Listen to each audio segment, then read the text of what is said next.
Mga kababayan, ito naman po ang nanay ni Christine. Ano nga po ang pangalan ni nanay? Tilde po. Tilde. Ayan, si Nanay Tilde. Siya po ang nanay ni Christine. Ilang taon? Matilde po yung tunay itong pangalan ko. Tilde po yung Ilang taon na po si nanay? 42. 42. So, kamusta po naman po kayo na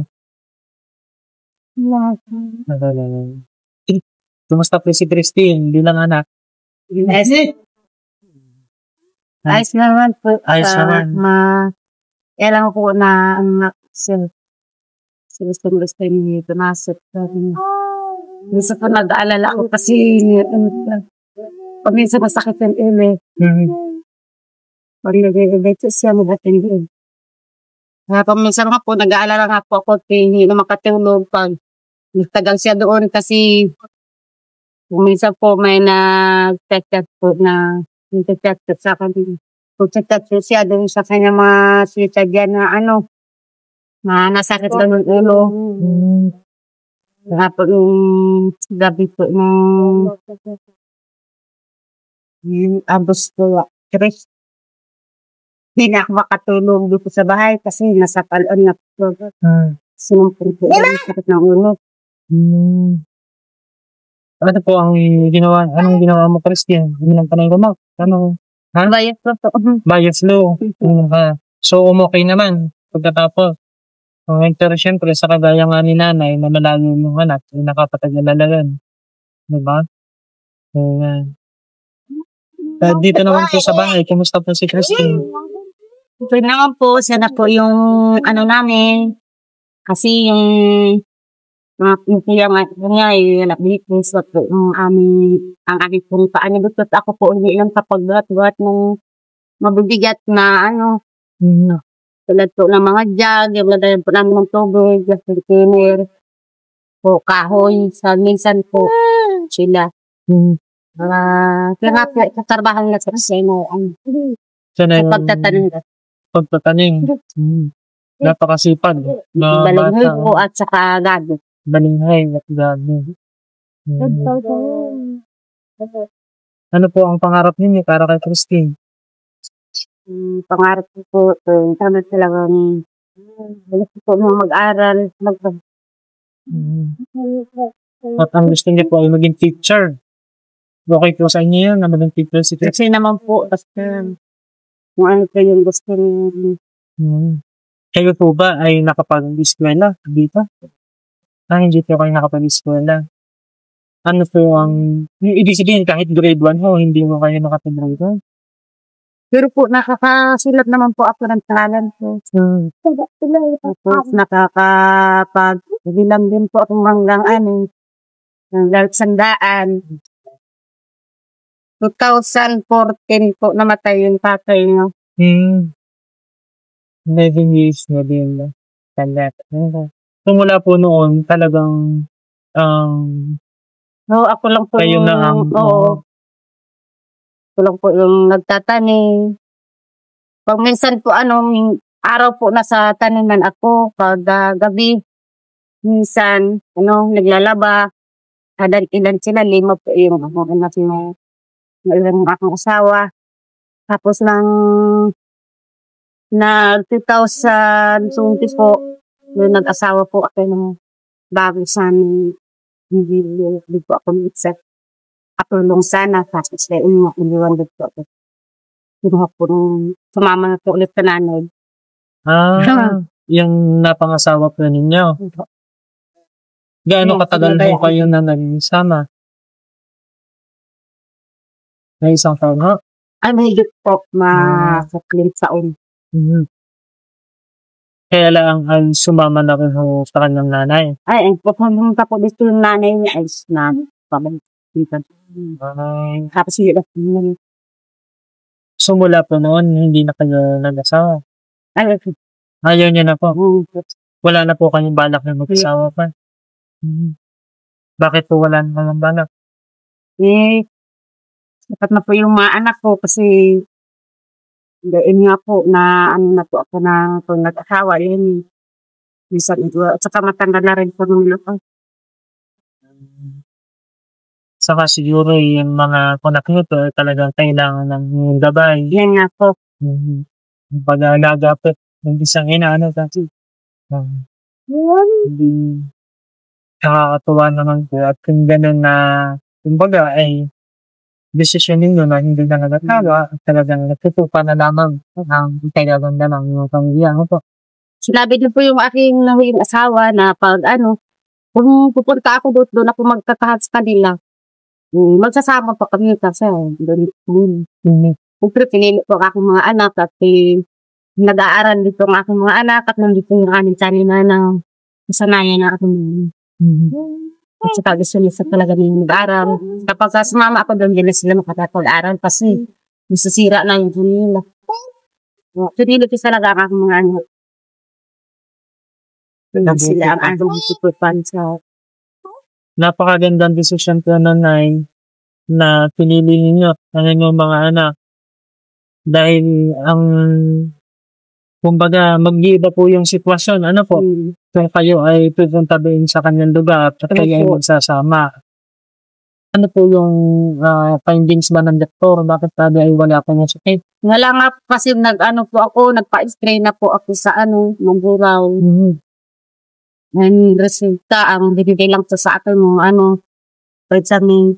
Tapos, po ako, ipatot ako at nagpasa ko sa klinik nila. Wala pa natin labas pa po. Wala daw itong sakit. Wala daw po. Basta ka sinigil pa ang doktor. Tingnan ako siya. Well, baby, gusto mo ng ano? Gusto mo yung natin natin. Sabi ko. Gusto na nga ito, no?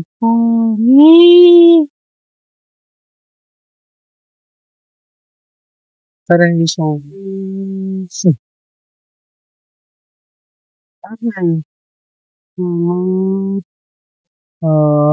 Dahil niya nga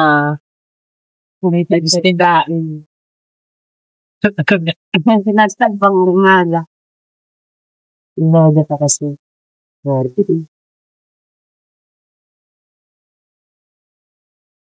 pag-usapan naman natin, Christy, ngayon yung iyong pag-aaral. Diba? So, hindi pa malinaw ngayon kung hanggang kailan ka mag-aaral. Pero, pwede mo ba siyang tanong sa teacher sa susunod na pagtutukan niyo ng teacher, no?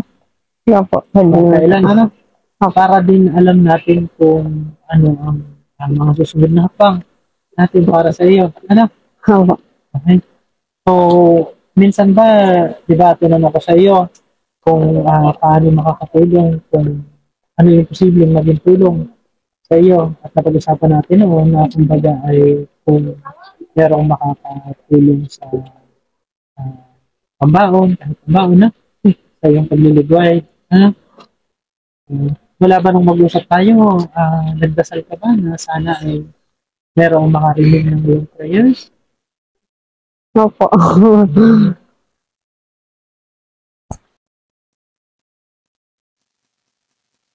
Ano yung pinagdadasal mo para sa pag-aaral mo? Na sana po ay may tumulong po sa akin, may sumuporta po. Ano naman ang kaya mong i-promise kung halimbawa merong makakatulong sa iyong pag-aaral? Ipapagpatuloy ko po yung pag-aaral ko. Gagalingan mo ba sa iyong pag-aaral? No po.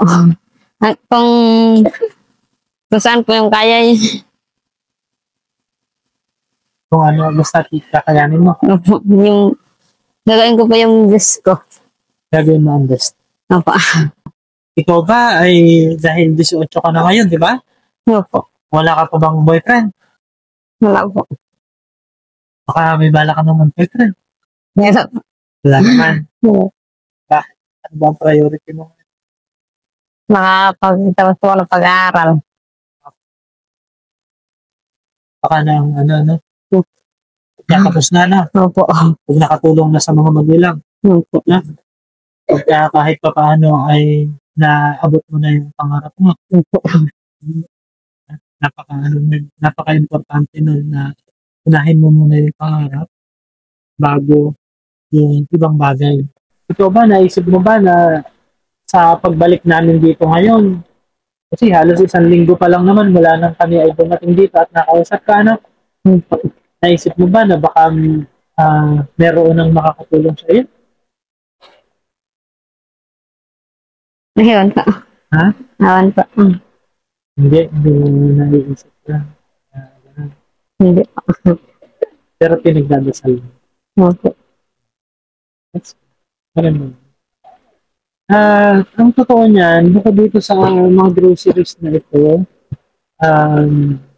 na aming bitbit, bukod po dito sa ating mga cooking groceries na bitbit para sa community, ay meron po tayong pakay talaga sa kanya kung bakit kami ay napabalik sa agad.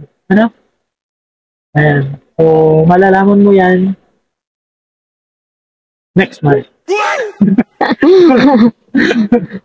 Hindi. Malalaman mo yan ngayon na rin. Meron kaming isang maliit na sorpresa para sa iyo. Meron po tayong sorpresa para kay Christine. Sana po ay siya ay matawa dito sa ating meeting surprise. Excited ka na? Excited ka ba sa aming meeting surprise? Opo. Excited siya. Okay. So, yan. Dahil dyan, ay kukunin ko na ang ating munting surprise para kay Christine. Ito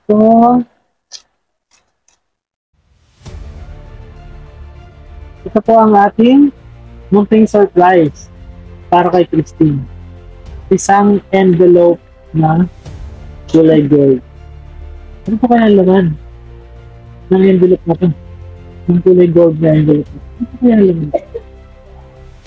Sabay-sabay po natin alamin. Excited na din po ako. Malaman kung ano po yung laman ng envelope. Ayan. Ayan, ito ay ibibigay po natin kay Christine. Pag sinabi kong buksan mo, saka mo buksan, ha? Okay? Hawakan mo muna. Bilis, i-fill mo muna. I-fill mo muna. Sabihin mo muna kung ano yung prayers mo.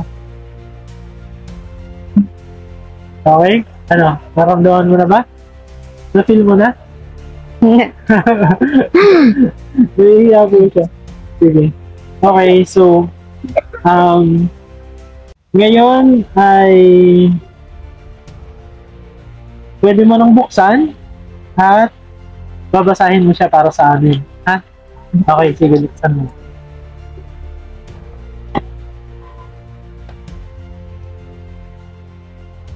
Ano nakalagay? Ano nakalagay? Ano sabi? Congratulations. Congratulations, Christine.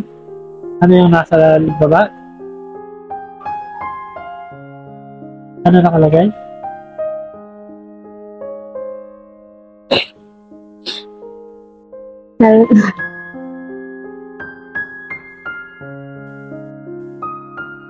Ikaw ay? Ikaw ay isa ng scholar. Wow! Scholar ka na daw! Alam mo ba ibig sabihin nun? Ha? Hindi po. Hindi mo alam kung ano ibig sabihin ng scholar. Okay, ang ibig sabihin nito, akin na ipakita muna natin sa akin. Ayan po mga kababayan. So, ito po ang nakalagay sa sobre. Congratulations, Christine. Ikaw ay isa ng scholar.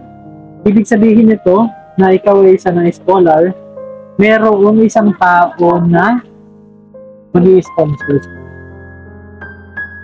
Yung isang tao na yun ay tutulungan ka para nang sa ganon ay makapagtapos ka ng pag-aaral. Basta, ang ano lamang doon ay aayusin mo ang iyong pag-aaral, gagawin mo ang best mo para sa iyong pag-aaral. Ano? Okay? Masaya ka ba? Opo. Okay. Masaya ka? Opo. Okay. Alam mo ba kung anong commitment sa atin ng iyong sponsor? Hindi po. Hindi pa, di ba? So, yun. Ang commitment po sa atin ng ating sponsor ay siya po ay tutulong kay Christine para siya ay mabigyan ng monthly allowance.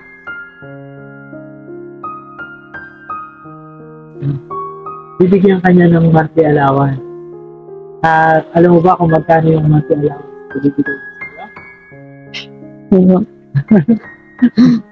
May idea ka ba? Siguro kung yung mga halimbawa, pang-taon, no? Pang-ligway, no? Pinagliligway, no? Pumunta kang Paluan. Ayan.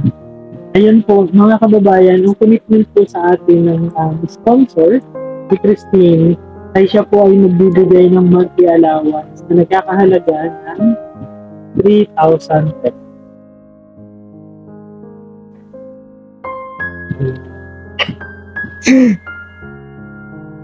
Saya ka ba?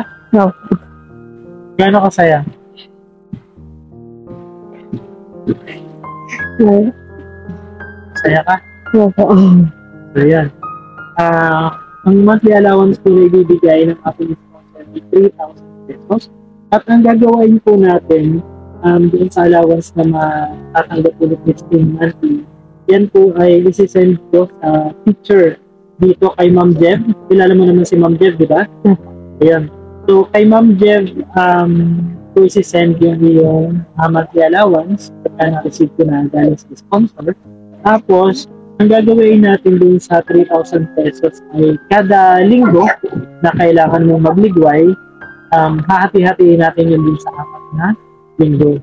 Bago ka pumunta ng Paluan, pupunta ka kay Ma'am Jev para kukunin mo yung allowance na para sa linggo na yun. Okay? Malinaw ba? Yeah.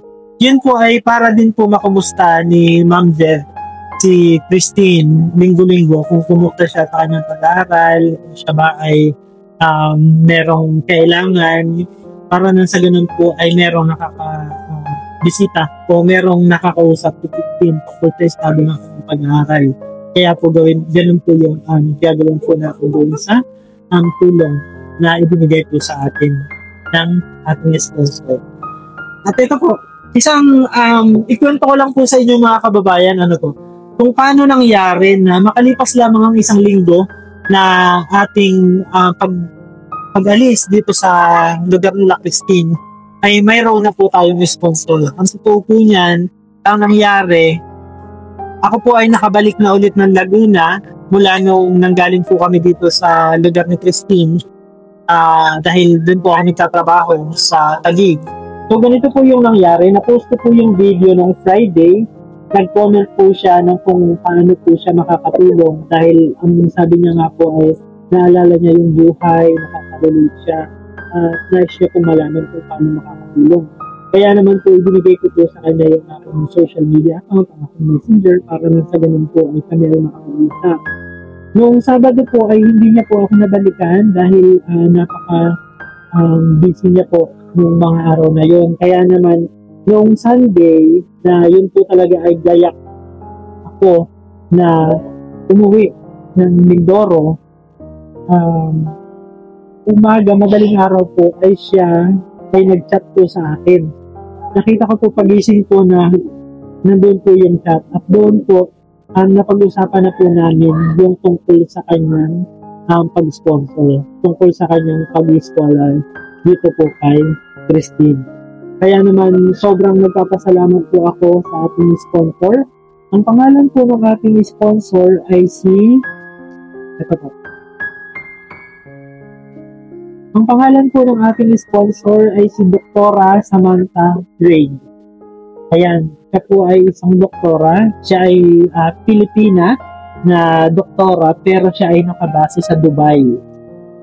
So siya yung nakapanood sa video mo at siya yung talagang naantig yung puso niya doon sa istorya ng kung ano yung pinagdadaanan mo. At doon ay nasabi niya na gusto niyang matulungan ka sa iyong pag-aaral. Ayan. Ito ang pangalan niya. Ayan. Si Doktora Samantha Gray. Siya ang iyong sponsor. Okay? Hawakan mo. Ayan. So, meron ka bang gustong sabihin kay Doktora Christine?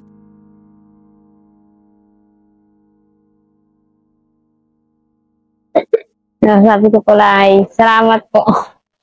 Salamat po sa pagtulong sa akin. At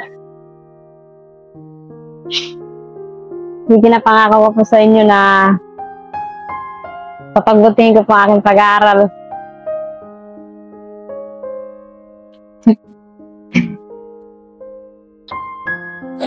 So, meron na tutulong sa iyo at hindi lamang yan sa hanggang ngayon, kundi, kumbaga, basta makikita niya na inaayos mo ang pag-aaral, pinagbibuti mo ang pag-aaral. Who knows, di ba? Kung hanggang kailan, hanggang saan ang tulong na kaya ibigay siguro ng ano? So, basta ang ano lang ng Christine ay pagbutihin ang pag-aaral. Ano?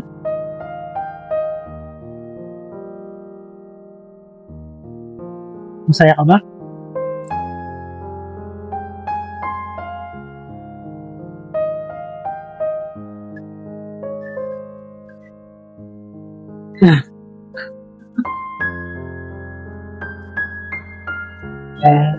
So, masaya po si Christy. At once again, gusto ko po magpasalamat, Doktora Samantha Apel. Siya po ay Pilipina, doktor, na nakabase po sa Dubai. At kapag-alaman po, napakabait ni Doktora nung chat ko po siya, kausap ko po siya. Tapos, nung araw po na nag-confirm siya ng sponsorship, Connect ko po yung kanyang profile kasi na-curious po ako kay Doktora. Tapos nakita ko po isa sa mga post niya noong August 17, which is birthday ko po yon, August 17. Isa sa mga post niya is sabi niya parang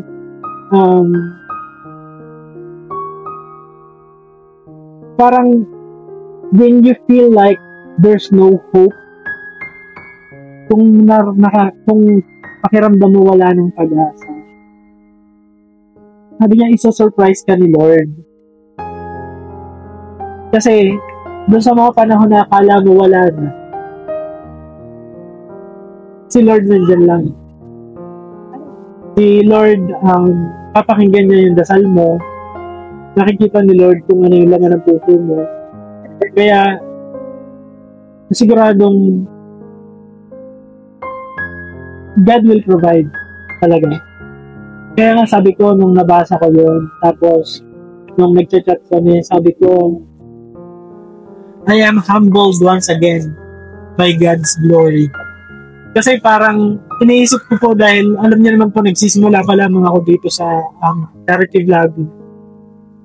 Tapos kumbaga hindi po, syempre minsan iniisip ko po na gusto ko po itong gawin, gusto ko po na may mga tao tayong matulungan sa pamamagitan din ng mga taong tumutulong. Pero kung minsan, parang iniisip ko, kaya ko ba? So, yun po yung realization ko nung araw na yun. Nasabi ko, pagtiwala ka lang talaga, God will provide. Kaya naman sobrang taya ko nung araw na yun na nakachat ko si Doktora. Sabi ko, pag si Lord talaga yung pumilos, hindi mo, parang hindi mo makukwestiyon. Tapos yung mga pagkakataon na hindi mo akalain, talaga kayong magbibigay sa. So yun. Kaya ako sobrang thankful ako. Unang-una kay Lord, syempre, doon sa opportunity na makatulong tayo, makahanap tayo, makilala natin si Christine, diba? Makausap natin si Christine. Sobrang thankful ako, ang number one kay Lord. And of course, gusto ko din magpasalamat kay Pugong Biyahero, TJ, thank you sa opportunity na ito. Alam mo naman kung gaano kami ka-thankful ni JR dito sa challenge na ito kasi alam mo naman din, gusto namin ito gawin. Kaya sobrang thankful ka na to support mo kasi palagi kang nandyan. And of course, ganun din sa ating mga other members ng TV team na ganun din ang suporta sa amin kay Madam Yula, kay Teke Bombay, kay Peter Paul, kay Ralph, kay TV Panday, kay Edito, kay Stong, kay Renz, and the rest of the PB team, sila Tito Hearn, sila Ate Nid, si PB OMJ, si Mami PB. So the rest, si Tita PB lang, of course. So the rest of the PB team, gusto ko po kayong pasalamatan dahil nandoon po ang suporta. Lalong-lalo na po doon sa mga interviews na ginawa po natin kamakailan dun sa mga miyembro ng PB team. Dahil kung hindi naman po dahil dun sa mga interviews na yon, na hindi naman din po tataas yung aming subscribers at yung aming mga viewers. Ano po kaya, sobrang thank you po sa inyo.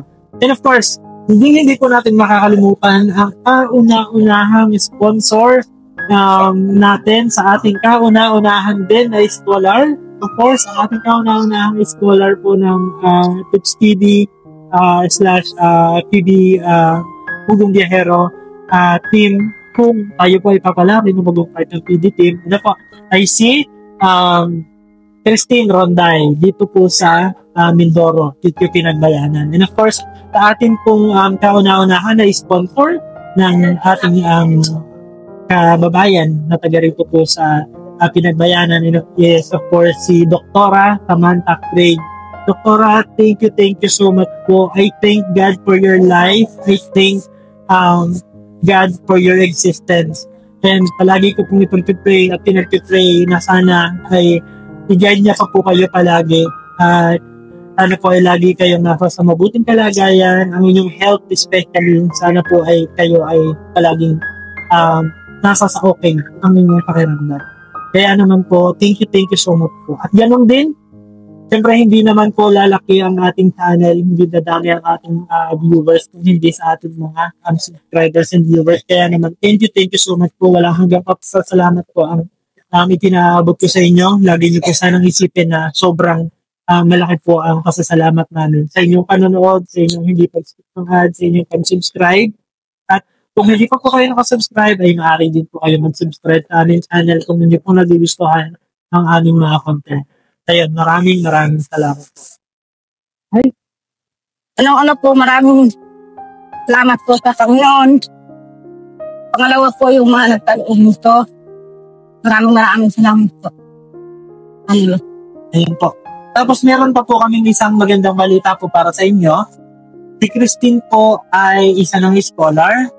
Meron pong nag-sponsor sa kanya. Siya po ay makakatanggap ng monthly allowance na 3,000 pesos. Yun po ay para masuportahan ng kanyang pagkain. Ano po ang gusto niyo sabihin sa atin? Maraming salamat po sa kanya. Pagtulong sa aking mga anak. Buot po ako nagpapasama mo.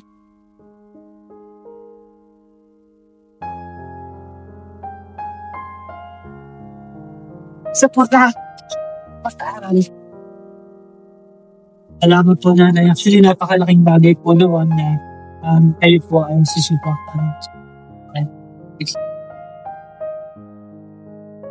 Dahil napakalaking bagay po ng kayo pa na dahil sa totoo lamang po, para sa isang anak na nangangarap ay napakalaking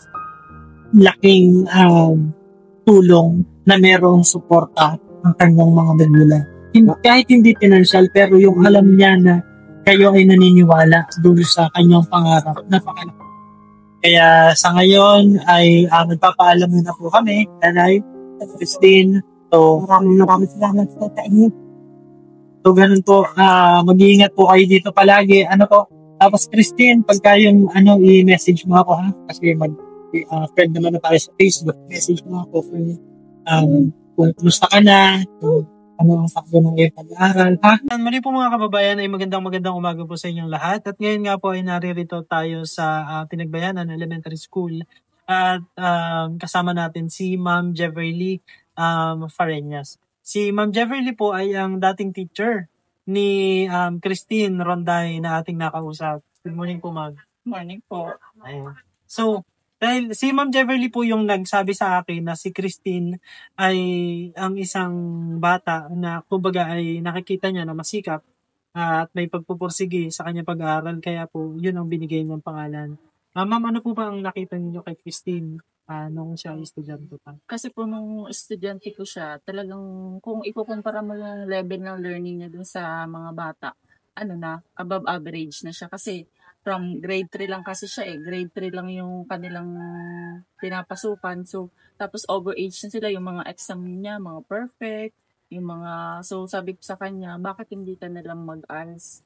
Tapos yung para kako, at least yung level mo, kasi pasok na naman yung edad niya sa ALS po Kaya sabi namin ng mga teacher din, sinabihan sa kanila na mag-ALS na lang sila para at least kung talagang porsigido siya talaga makakapasok ng kolehiyo gusto niya talaga makatapos at yung hindi na lamang dito sa pinagbayanan. Kasi pag hindi daw siya nakatapos, parang bundok bukid na nga lamang. Parang gusto niyang may marating kasi meron na nga nung nakapagtapos dito tulad ni Sir Gab. Parang naging inspirasyon niya din ni Sir Gab.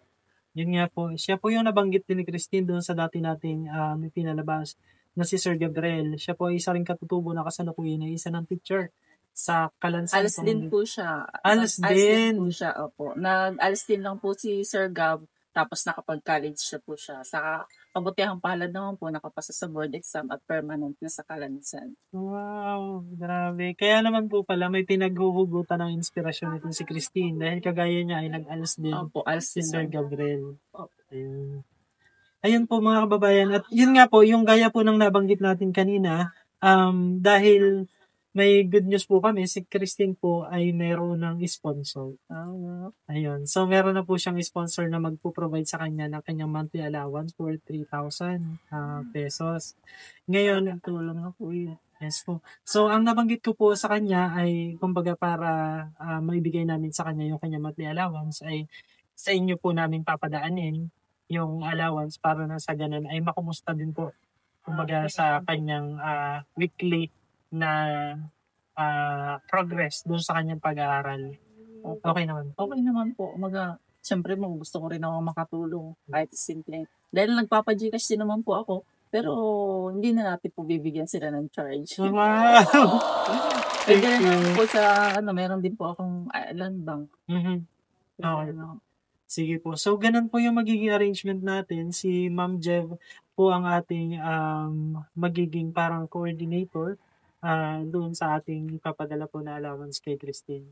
Ayan. At kung hindi naman po kalabisan ay paki-ano nyo na din po. Kumbaga ay pakikumusta at paki-alalayan, pakigabayan si Christine sa kanyang mga ginagawa. Ano po? Ayan. Ayun. Okay naman po. So, yun po. May gusto po ba kayong mensahe para kay Christine? Sana pagbutihin pa niya yung kanyang pag-aaral at sana ay matupad niya yung kanyang pangarap at para makatulong siya sa kanyang mga kapatid at maging inspirasyon din siya para sa mga mag-aaral ngayon sa panahon ngayon. Sana siya ay maging inspirasyon din na yung mga kabataan ngayon na nawawala ng pag-asa dahil sa hirap ng buhay. Malay mo, pag nakita nilang successful na si Christine, yun, maging isa rin siya sa mga inspirasyon, hindi lang ang Sir Gab. We're praying for that, no? Na sana po ay mangyari po. Ayun. So, ayun lamang po. At maraming salamat po. Thank you po. Thank you po. Thank you sa tulong at thank you sa free of charge na aming pagpapadala kay Christine. Ayan. Thank you. Thank you po. Bye.